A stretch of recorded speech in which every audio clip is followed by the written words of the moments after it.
If you don't mind আমাকে একটা video করা যাবে? Hello everyone, welcome to my another cake making video. হ্যাঁ গো, যাবে যাবে, অবশ্যই ভিডিও করা যাবে, কেন নয়। এই মিষ্টি আবদারটা করেছিল, মিষ্টি একটা বোনু। আর এই কেকটা অর্ডার করেছিল তার বাবা মায়ের 19তম বিবাহ বার্ষিকীর জন্য। কেকটা ছিল 1 পাউন্ড বাটারস্কচ ফ্লেভারের কেক।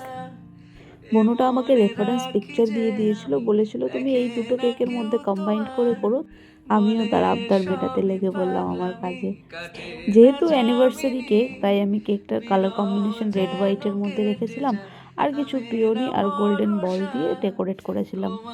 আর তারপরে যে ব্যাপারটা ছিল সেটা হচ্ছে সিক্রেট মেসেজের যে ব্যাপারটা, মানে অনেককেই দেখছি এখন বানাচ্ছে, মোস্ট ট্রেন্ডিং বলা যায়। আমিও একটু ট্রাই করে দেখলাম বনুর আবদারে। বনু আমাকে এটা মাস্ট করতে বলেছিল, তুমি এইভাবে করে দিও। এই তো তারপর কিছু সুগার বল দিয়ে কেকটাকে কমপ্লিট করেছিলাম। কেকের রিভিউটাও পেয়েছি ভীষণ ভালো। এই ছিল কেকটার ফাইনাল লুক। কেমন লাগলো কমেন্ট করে জানিও। টাটা।